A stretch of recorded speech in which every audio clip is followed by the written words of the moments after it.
Masyarakat awam sering terheran-heran kenapa orang-orang di Jawa Barat tidak berbahasa Jawa, bahkan terkadang menolak disebut sebagai orang Jawa. Masyarakat awam, terlebih yang berada di luar Pulau Jawa, sering merasa terheran-heran kenapa orang-orang di Jawa Barat tidak berbahasa Jawa, bahkan terkadang menolak disebut sebagai orang Jawa. Padahal sejatinya mereka tinggal dan hidup menetap di Pulau Jawa. Mengapa bisa demikian? Janggal memang saat hampir seluruh wilayah di Pulau Jawa menggunakan bahasa Jawa sebagai bahasa keseharian. Orang-orang Jawa Barat justru malah berbahasa Sunda.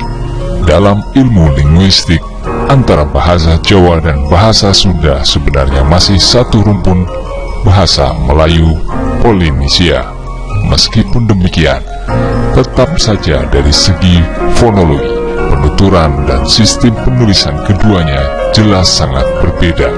Alasan kenapa orang-orang Jawa Barat tidak berbahasa Jawa serta menolak jika disebut orang Jawa adalah karena mereka memang bukan orang Jawa. Orang Jawa yang tinggal di sebagian besar wilayah Pulau Jawa berasal dari suku Jawa, sedangkan orang-orang di Jawa Barat tidak. Mereka berasal dari kelompok etnis berbeda, suku Sunda. Mereka sudah sejak lama tinggal di wilayah barat Pulau Jawa yang dikenal sebagai Tatar Pasundan. Tom Peirce, seorang penjelajah Portugis, dalam catatannya Summa Oriental pada abad ke-16 menjelaskan bahwa Tatar Pasundan adalah tanah kesatrian dan pelaut pemberani. Mereka jauh lebih terkenal dibanding para ksatria atau pelaut dari Jawa. Menurut Peirce, orang Sunda pada masa itu selalu bersaing dengan orang Jawa, begitu pula sebaliknya. Dalam keseharian, antara orang Jawa dan Sunda tidak terlalu akrab dan berteman, namun tidak pula bermusuhan. Mereka mengurus urusannya masing-masing. Mereka saling berdagang, tapi ketika bertemu di lautan sebagai seorang perompak, pihak yang lebih siap akan lebih dulu menyerang.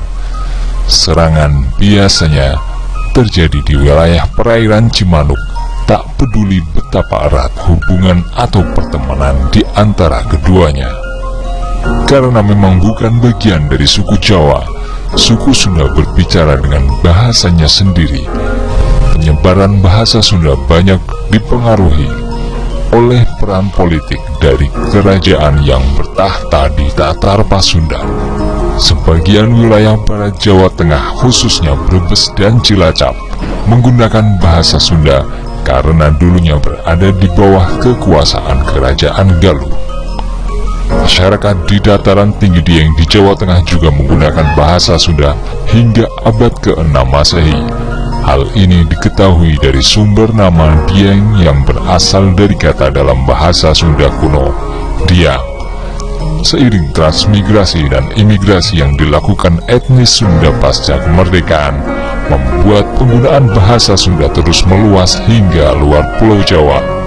Tidak seperti bahasa Jawa, bahasa Sunda tidak mengenal tingkat bahasa atau undak usuk. Namun setelah kerajaan Mataram Islam mulai berkuasa di Pulau Jawa, bahasa Sunda terutama di wilayah Parahyangan mulai terpengaruh budaya Jawa. Bahasa Sunda selanjutnya mengenal tingkatan bahasa, mulai dari bahasa halus, bahasa loma atau lancaran, dan bahasa kasar. Memang sebagian besar penduduk Jawa Barat dan Banten menggunakan bahasa Sunda dalam kesehariannya. Namun ada beberapa wilayah di Jawa Barat yang ternyata menggunakan bahasa Jawa, meskipun bahasa Jawa yang digunakan tidak sama dengan yang digunakan di wilayah Jawa Tengah, Yogyakarta, dan Jawa Timur. Beberapa wilayah tersebut adalah Kota Serang, Kota Cilegon, Kabupaten Indramayu, Kabupaten Kota Cirebon, dan sebagian pesisir Pangandaran, Kuningan, Majalengka, serta Subang.